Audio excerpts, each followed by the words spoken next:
Hello there, Sir from 17 once again. You've got the feeling you've been here before? This is my final No More Heroes 3 project, and it is all bosses in the simulation on Death Mode difficulty, no damage. The very first one is Mr. Black Hole, and he is one of the longer encounters in our adventure here. I read a really interesting thread on GameFAQs the other day about somebody complaining about the difficulty in this game, which I think is quite funny, because I've done the fair share of that myself. By the way, this sequence here, if you release your charge attack at the right time as Mr. Black Hole's dashing around, you can actually knock him out of that charge and then do a roulette cut, one of the slot cuts. And you want to try and do that as best as you can, but for some reason in this video, I just could not get this to work. I was being really slow and badly timing it, and it's quite ironic because I've never had this issue before, and of course when I start recording it, it makes me look like an imbecile. But trust me, this fight would have been a lot quicker had I done that. And I probably should have re-recorded it to give you a good visual, idea of what's going on. But the mindset I was in when I was making this, I just kind of wanted to get it done, so we're just going to fight him anyhow. But this guy on GameFAQs mentioned that he was playing on, I think he said, bitter. And that fighting this boss took forever, and that you die in like one hit and it's really boring. And I just I just thought it was so funny because I didn't have the heart to tell that guy that if he tries to do Fresh Game Carolina, you're going to be fighting that dude suboptimally for like 20 minutes. And you know that guy's fighting him suboptimally for like 10 minutes because he's on normal. And it shouldn't be that tricky, right? It's lengthy because you're unupgraded, but still. I love the idea that he thinks he's reached the pit of hell, and there are 7 hells below his hell. So, you know, suffering is very relative, isn't it? But the strategy here is very similar to the one I did in my Carolina Reaper walkthrough. I'm going to use my Death Glove to shut down this enemy's abilities, and then I'm going to punish him as best as I can with my moves. And the only difference between here and the previous video is I have all the upgrades here except for the HP ones. Because I'm not going to be getting hit, I don't need them. I'm also wearing a bunch of different EX chips this time. So there are 3 types of chips I'll be using in this project, guys. I just wanted to test them more than anything. The first one is 15% extra damage on your attacks, but 10% extra damage received. I'll be stacking 3 of those whenever I need to hit something, and I won't be throwing and I won't be using dodges. The second one, if I do a lot of throws, I will be using, I think it's the Ginga chip, Ginga EX. It's 40% extra throw damage, and I'll have 3 of those on. And then the final one, I forget the name of this chip, is the chip that gives you 100% extra slow motion when you do one of those shadow steps, when you do a perfect dodge. And I'll be stacking 3 of those should I need to. And those will be the combination of chips that I use in these videos to try and speed things up. If you want to make this even faster, guys, and have an even easier time, you can use items. Items are really strong. And then if you want to completely eradicate all difficulty here and just destroy the game and you're willing to put some time in, you can indeed grind the final death chip, which is the ability to use the Death Glove infinitely without cooldown. And I've played around with that a little bit, and it's totally busted. Because you can keep everything pretty much perma-stun locked, and they never get a chance to move. And the only time they'll get out of it is if they do any kind of transition. But they'll be dead as soon as they recover because you can just shut them down. But there goes Mr. Black Hole. We got the SS rank on that one. Here is Gold Joe. Originally I wanted to do best rank on these guys, but I did like the first 2. And then I was recording Damon because I really hate that fight. And I beat him about 8 times. And I beat him really quickly, really decisively. And I kept getting S's. And at that point, I'd put a bit too much time into the game to want to put any more time into it. So I just thought I'd save that for somebody who actually really, really likes this game. Because one of the things I noticed on the comments of my walkthrough is that there's a lot of the Suda fans that talk about things like the Sudaverse and such. And throw around all the concepts and call games like this a masterpiece. Those people can do that. I'll leave it to those guys, whereas I'll be moving on to something more enjoyable for myself. But this is one of my favourite bosses in the game, and I'm going to be using a variety of stun locks here to knock him down and to push him into the wire fences. And what I'm going to do, guys, is I'm going to save my full armor mode for when he does anything too shenanigansy, but if I were to use it right now behind him in slow motion, I'll be able to stack so much damage on him, he'd be very close to dying. And there's something that you notice when you play this game enough. You can have these really golden lobbies where you get full armor mode, take off half of the boss's life, and then you get like throw crazy mode, take off another chunk of the boss's life, if you're not glitching out on high frames. And then you'll get Mustang mode and kill the boss, and the boss will die in 30 seconds, and you won't have even had to fight, you can literally mash. But if that doesn't happen, and most likely it won't for you, you will spend maybe 40 minutes grinding against a boss and hitting them a ton of times. You're getting really frustrated when they do stupid No More Heroes 3 kind of garbage to you. But like, look at this. Double crazy throw mode in a row. And I'm probably packing lots of throw damage here as well. So these throws are nuclear. They're taking off at least 4 chunks here. Like, look at these. Really damaging throws. The final one always fails because of the bug on PC.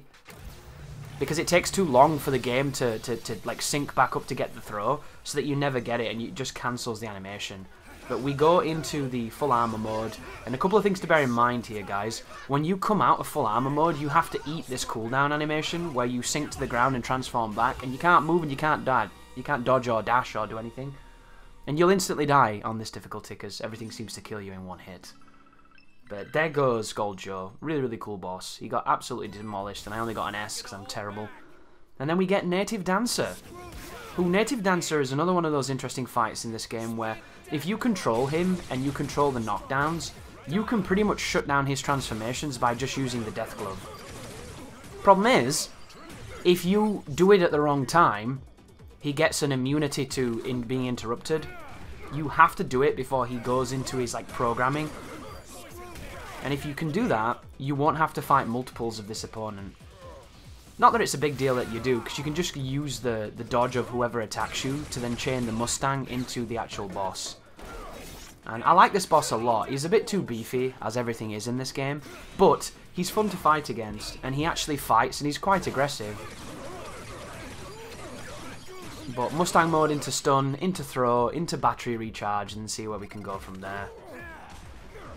And then when he's on the ground, you'll notice I've been charging my attacks a bit more. A fully charged Beam Saber attack is a guaranteed knockdown unless they're in a transitional phase where they get weird properties. But it also introduces you to some interesting Oki that I wasn't aware of the first time I played. When a boss is in the second half of their HP, generally about the last quarter, they recover quicker off the ground. And you'll notice this in the Kimmy Love fight where when you first knock her down, because if you knock her down with the death kick, it is a hard knockdown they have to eat, and it's a lot of time for you to attack them. And you can fully charge your move there. But later on, when you knock her down and you do the same thing, she starts standing up before you're even at the third bar. So something to bear in mind, something to pay attention to. And this is a really, really strong technique to completely shutting down what the AI wants to do. And if you do what I just did then, that was a pretty good idea, but he almost got out of it. Because the charged attack knockdown, hard knockdown, and that jumping multi-stabbing move, the final hit on that is a hard knockdown too. But something to bear in mind with the final hit on that move, a lot of bosses can block in between the string, and they can even attack in between the string. So you'll hit them with a million stabs, and then they'll just attack you and kill you instantly. So it's a really bad idea to do it. And hopefully we'll be able to finish this guy off with the robot. Very close to, but I'm going to be coming out of it. And that time it didn't do the, like, sinking down animation. I wonder what that was. That's interesting. Maybe it doesn't do it all the time. Maybe it's a punishment for... I wasn't in the air at the time when it was happening. But just be careful with that robot, because every time you come out of it like that, there's a time where you come out of it and you have to eat an animation. Very, very awkward. But there goes Native Dancer. And then we have the worst boss in the run. Kimmy Love. This fight is... I was actually not going to commentate this guy's out of protest because I hate it so much. But I thought it's only a 30-minute video, so why not? And there's actually some tech here that I did discover and a couple of things that might help you out. The first one is, it's just a piece of shit. This fight's terrible. The environmental hazards are absolutely garbage. They're designed by lunatics. It is irredeemable dog shit. If it was just you versus her, this fight would be fine. I'd actually like it quite a lot because she's cool, she's fair, you know? But it does all this weird programmed nonsense, and this is the first instance. So right now, you're going to get tracked by these ground eruptions, and they're telegraphed by this red light. And they're the same on that first introduction, and I always throw her out of it and then begin to do my Oki on her. The second time she goes under, she's going to generate the laser eyes from the teddy bears, and that's when things start to get really awkward. And there's an interesting mechanic in this fight where when it changes camera and it gets really awkward, you can destroy the drone that's doing it and it changes the camera back, which I think is a nice touch.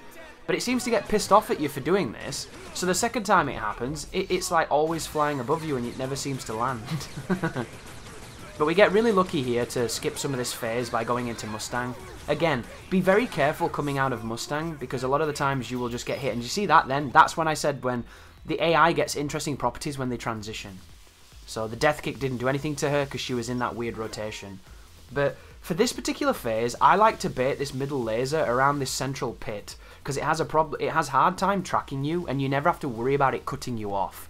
When this stops, you need to be aware of it, because she's going to come out, and when she lands, she's going to fire a projectile that will kill you in one hit. And at any moment now, the floor can erupt, and those lasers can turn up as well in certain intervals. So just be aware that she's going to want to hit you with all these phases because you've done too much damage. And then this one is a combination of laser eyes and the ground eruptions. And I wish that these environments killed you in one hit, but they don't. They just tick you, and sometimes when they hit you, they don't even damage your life bar. They do damage, but not enough to take off a block. And you have to wait for this entire phase to end for her to come back to kill you to restart. Because this game doesn't even have a retry option. You know that option that was in Metal Gear Rising a decade ago? So it just leads to this really super frustrating fight. And then when you try to retry, you pick Fu, he steals your battery, and then you have to get your battery back to even start fighting. And the whole thing is just... Suda51 does not respect the player's time at all. And I don't understand the fucking adoration and worship of that hack. I really don't. But this is where things get really bad, and I don't recommend throwing here because the camera does that. And I've actually took a hit on that screen where it blacks the screen and you can't see. And additionally, when you go to the camera of the throw and you come out of it, the laser can be on top of you when you come out of it. So in this phase, when lasers are active, and so is Kimmy, throwing is a gamble unless you're absolutely certain you are safe. And I really don't recommend it. And look at the drone fucking off here, so I can't attack it. But put yourself into a space, bait her towards you, either get a really good dodge or wait for your Death Glove moves to regen. And I'm going to charge some hits here as well, because this is really good in this phase. But just be careful, because she has some like suggestively quick moves. They look like they're going to be fast. They're faster than you think they're going to be. And if they catch you off guard, you'll have to do all of this again. And it's just such a shame, because if this was designed by somebody with a fucking brain who actually played it, they'd realise that all this environmental garbage does nothing but ruin the fight. Doesn't make it hard, doesn't make it interesting, doesn't elevate it or exalt it. It ruins it. But fortunately, this bitch is dead, and we can stick our sword through her skull when Sam stopped being blinded by shitty pyrotechnics. And there you go, ladies and gentlemen. The hardest fight in the run is done. Oh, obnoxious, I should probably say, because this fight is not really hard, it's just lame. And I had to record it twice, because I made a capture mistake the first time, which made me really salty. But here is Blue Velvet Girl. The Blue Velvet Girl fight in the simulation is just Oma. And getting a double S on this is actually kind of tricky. You've got to be really fast. And this was the second boss I recorded, and this was when I realised that getting the S's was actually going to take multiple attempts. And I don't think the bosses are worth multiple attempts. You know, if I want to fight a boss multiple times, I'll fight a good boss in a good game. You know? Like, I've had my fun with this game. I have had fun. I do think it's good. But I don't think the bosses are worth repeating, especially when it's just like a fucking... What even is this guy? It looks like a marshmallow with like a lime stuck in his head. I just don't really understand that one. But we did get the SS for that, because I grinded it a little bit. And then we have the second most annoying fight in the run, Midori. So this is really high concept, really cool, and I like almost everything about it, other than the part where the person who designed it was a retard. So, a couple of things to know.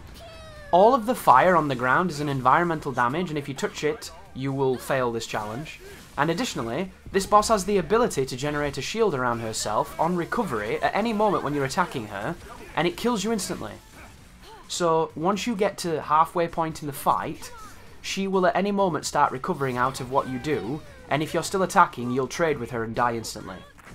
So it's going to lead me to be very, very patient, because it's the only way to not take damage. Her moves are very easy to dodge. This tornado has a massive hitbox, be careful with it.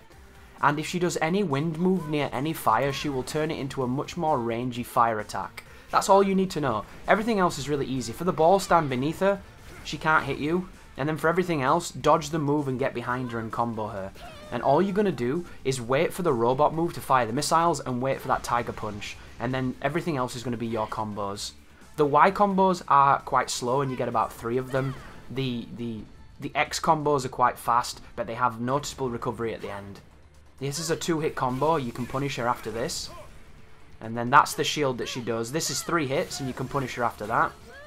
And then this is a big beam of fire that she sometimes tracks really well and sometimes she doesn't.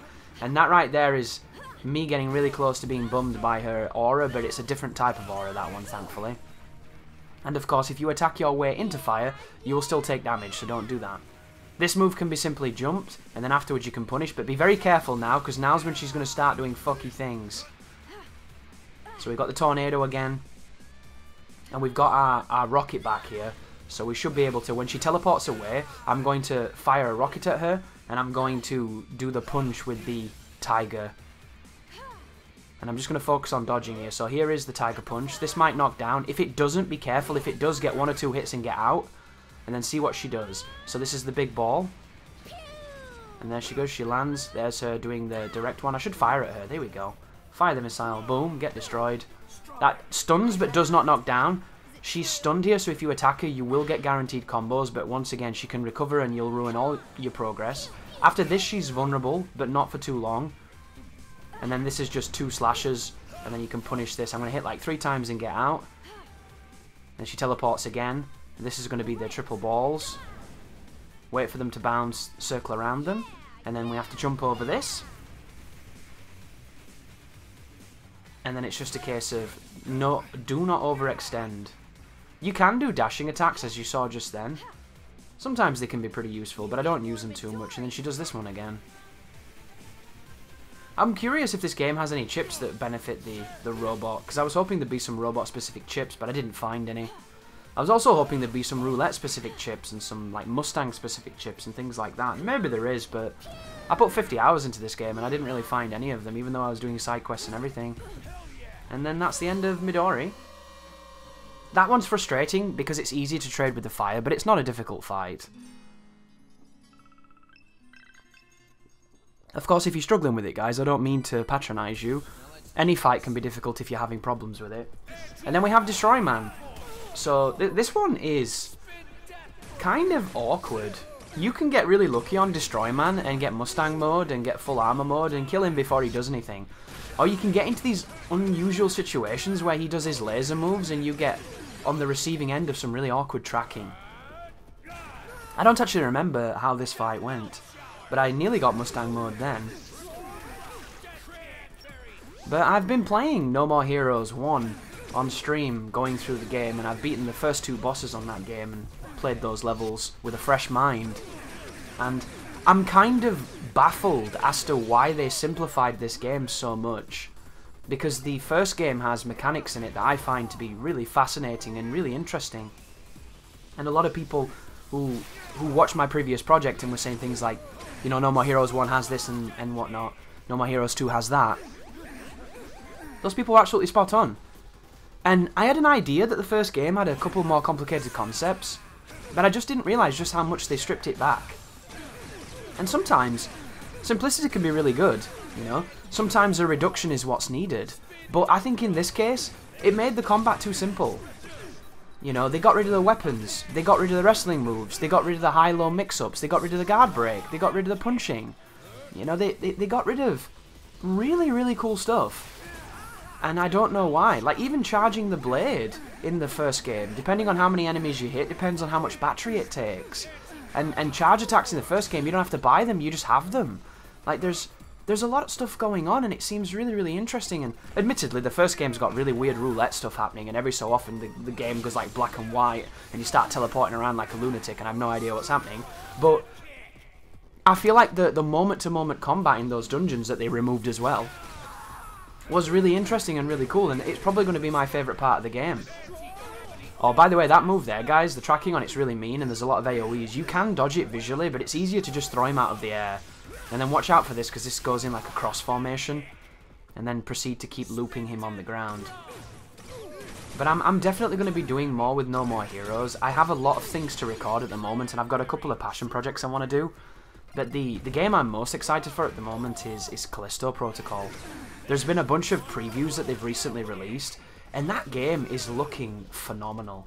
It's looking so much better than I thought it was going to look, because it looks like melee and dodging is going to be really effective in a survival horror game. And survival horror games are obsessed with making your movement shit and making your defensive options limited. And unless we're talking, you know, like Resident Evil 4 and 5, you just don't really do that stuff. And that's one of the things I really liked about Alan Wake, the fact that you could be mobile and you could dodge and you could be effective. So that game could be insane. And the thing that I'm noticing, on top of all the quality and the artistry and the fidelity, is that it seems like when you dodge the monsters and you hit them with a melee attack, you open them up to being shot, and when you shoot them, you do more damage. And you'll notice if you watch that video, guys, or there's tons of them at the moment, but they dodge the moves and they hit them, and then they stagger the enemy, and it puts a circle on the enemy, and when the circle's on them, it's like on Resident Evil 6 where you do the quick shot, and it gives an enemy a stun. But it looks like you just quickly shoot them in like a rehearsed motion, and it hits them with some kind of critical gunshot. And I love the idea of that, because not only does that mean that I'll be able to do melee only, which I'm absolutely all over, but it also means that by doing skillful dodges, by understanding animations and understanding enemies, you're going to be able to capitalize and do better damage and save ammo. So, and it comes out in December, doesn't it? It comes out in about a month. I am so excited. And then we have this guy who, on the simulation, this guy isn't called, was it Jukebox Bandit? I think I put in my first walkthrough, the one he's supposed to be. He's called like Sleep Juice or something, which is interesting. This is such a confusing game, isn't it? But this is one of the most conventional bosses in the game, and the only real thing that's going to mess you up here is the detection on some of his attacks. And this move here, if you stun him as he's casting that move, he still casts it every time regardless of animation. And the amount of times I was beating him up, and I was doing this in Mustang mode, and that ball came down and landed on me because he'd got it off even though visually he didn't. So be really careful of that. And of course, use your abilities wisely. I'm not going to use the armor mode, because up to this point all it had done had got me killed in some of the other fights, so I was really salty on it. But on some encounters, using the robot is the best way you can fight.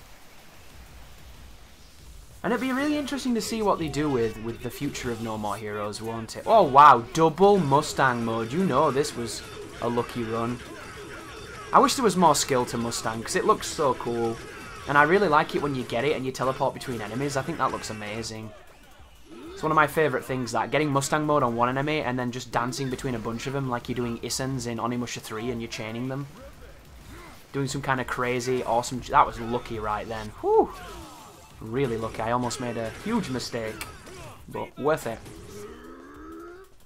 Here comes the big wave.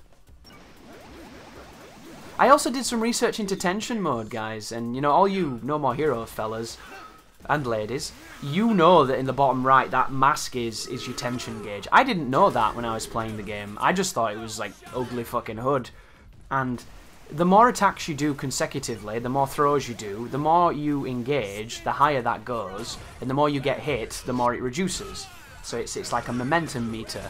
And apparently it increases your damage when you get it to red and get it to max. And isn't it funny, guys? I've spent pretty much my entire time with No More Heroes 3 complaining about how you never feel strong and how everything's tanky and boring. And this whole time, I was receiving a damage buff. Which just to me is really funny. The idea that this is this game with a damage buff. And in the game's defense, I did never eat the food. I never ate any of the food. I don't know how good the food is. Maybe the food is the best thing in the world. And if you're playing this game, guys, and you're having a bad time and you just want to get the achievements and you want it to end, I absolutely recommend eating food. Eat the food, mash your way through, grind as much as you need to, get all the cheesy abilities and whatnot.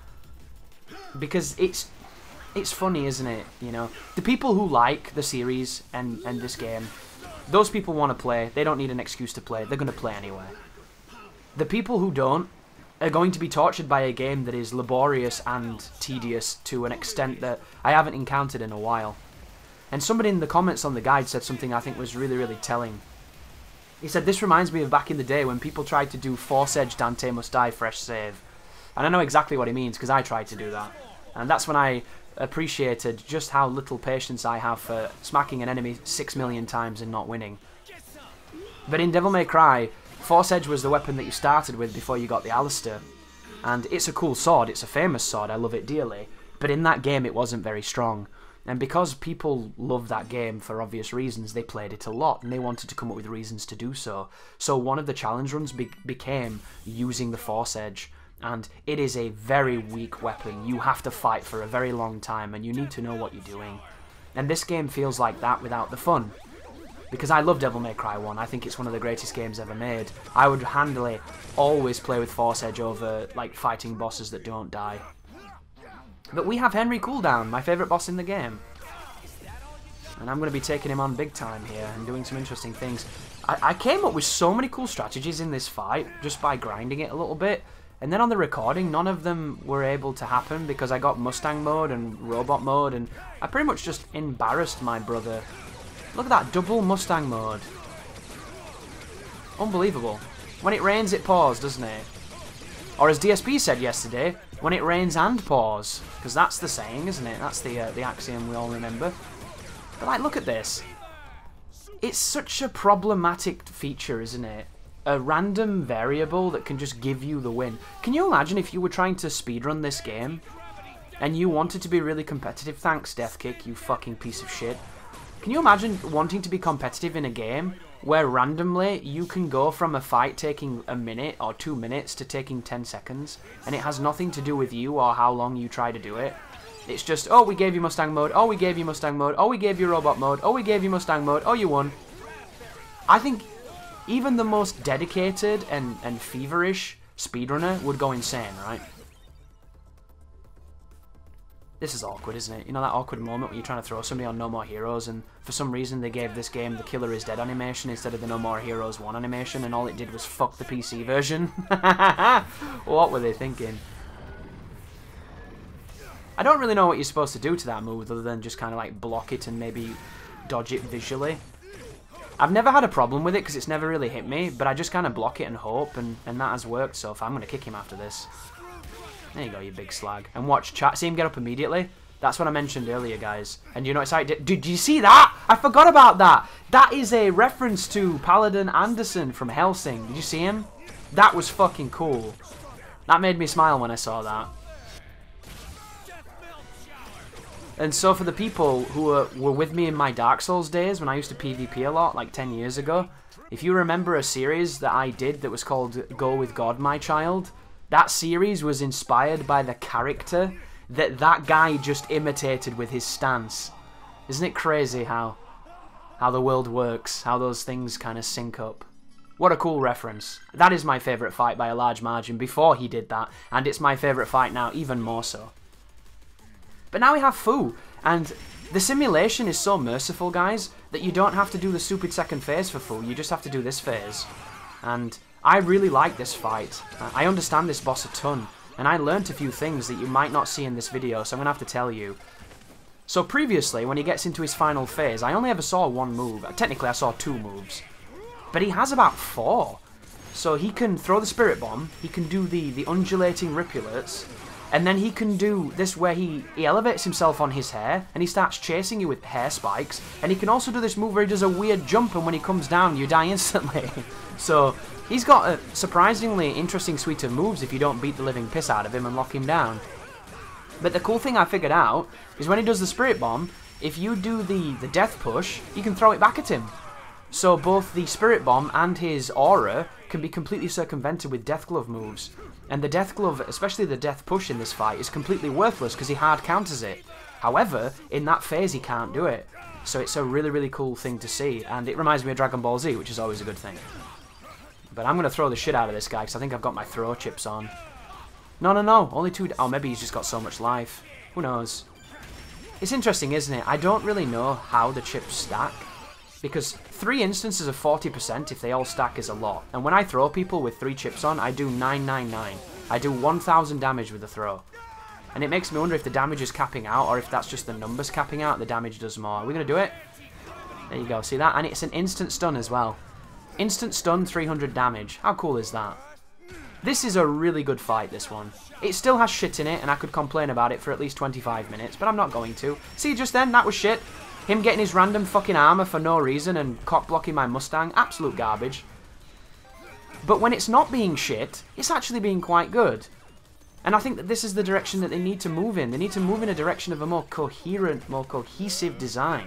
You know, give me something sharper, give me something tighter. I've been watching Bayonetta 3 reviews for the last 2 days, and you know when you fight those enemies and those bosses that that game's going to be really refined. This is what I want for No More Heroes, you know? Keep the craziness, keep the silly cutscenes, keep all the goofy shit that people love, but just clean it up. Clean it up, make it sharper, make it better. And somebody put in the comments, oh, you seem to play games for challenge. It's like, not really, dude. I play games because they're fun. The challenge comes because it's enjoyment for me, because I find games on normal to be incredibly boring. You know? Challenge is just a byproduct of a gaming industry that doesn't want to push the boundaries anymore. But to me, I want to have fun. I want the game to be fun. And if the challenge in the game is lame, and if it's badly designed, I'm going to be annoyed. And when I'm annoyed, sometimes I'm having fun. If you've ever seen my blind playthroughs of Souls games on my YouTube channel, you've probably seen me sound very annoyed for at least 100 hours, and I was having fun, but I was also annoyed. But it's kind of like a pleasant annoyed, you know? Like when you're in a bath and it's slightly too hot and you've started to sweat, but you don't want to get out because you're toasty. That kind of level of irkness, or irksome sentiments. But we're going to put him down here with the final slash, and then we get to take on Damon in the Smash clone moment. This is really hard, this fight, as well, because it's so easy to get knocked off, and he's got a ton of weird moves, and you have to kill him so quickly. I did this fight about 15 times, and I couldn't get the SS. And my strategy involved using charge attacks when he was on the ground, so I didn't have to engage with him, because I really don't want to learn this fight. I don't like playing games that are two-dimensional like this. I don't like walking on a plane, because it reminds me of the games I played when I was younger, and I put so many hours into the Mega Drive beat-em-ups that it kind of scarred me for life. Between Mega Drive beat-em-ups as a kid and Castlevanias on the Game Boy Advance, I have probably played 50,000 times more of this perspective than is ever needed in a single lifetime. And because of that, I have a massive reticence and almost nigh allergy towards playing them. And it's not to say that they're not good and they're not quality. I think those Castlevanias on the Game Boy Advance were some of the best Castlevanias ever made. And of course, I think Streets of Rage is a masterpiece. Streets of Rage 2 is phenomenal as well. I never played Streets of Rage 3 because I was too poor and stupid as a child. But fundamentally, if this was in a proper perspective, I'd like this fight a lot more. Because I come to No More Heroes for character action. I don't come to No More Heroes to play Smash 64. I bought Smash 64 the day it came out on the N64 and played the living fuck out of that with my friends. It's a damn masterpiece. But I am not in the mindset to want to do that, and this ain't Smash, you know? Smash is better than this. But you need to get Damon to 100% or 99.9%, and then when you do that, you'll knock him off. But if he hits you, he'll instantly knock you off. And apparently in someone's world, that's a good idea. But I have it on good authority by somebody who actively used the term pseudoverse, unironically, that this difficulty, and these difficulties in these games, are not meant to be balanced, they're meant to be irritating, they're meant to be shit. And I personally think that the absence of design is never an excuse for design, and that's a horrible excuse. So thank you for watching, and you take care now.